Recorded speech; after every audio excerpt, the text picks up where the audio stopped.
খায়রুল বাশার প্রশ্ন রেখেছেন, বাথরুমে খোলামেলা গোসল করা যাবে কিনা? খোলামেলা বাথরুম গোসল করার অর্থ বোধহয় উনি যে বস্ত্রহীনভাবে বুঝাতে চেয়েছেন। এটা একটা কথা, সেটা হচ্ছে পুরো বাথরুমটা একটা পর্দা হয়ে যায়। যদি বিশেষ প্রয়োজন হয় কাপড় চোপড়ের বা কোনো, সেটার একটা ভিন্নতা, একটা কথা, প্রেক্ষাপট ভিন্ন রয়েছে।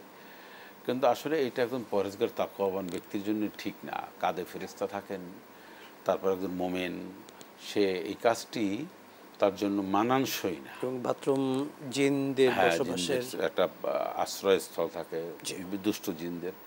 এই জিনিসটা আমাদের সমাজে আমরা যা মনে করছি, যেভাবে প্রশ্ন আসছে, এটা খুব বেশি হচ্ছে বলে মনে হয়।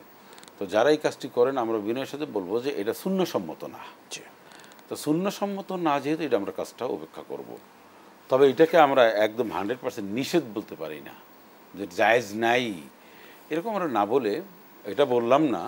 কিন্তু এই কাজটা যে সুন্দর না, এটা সুন্নতসম্মত না, এটা যে আসলে কোনোভাবে মানবিকভাবে একটা খারাপ লাগে, এটা আমরা দৃষ্টিকটু, এটা ঠিক না।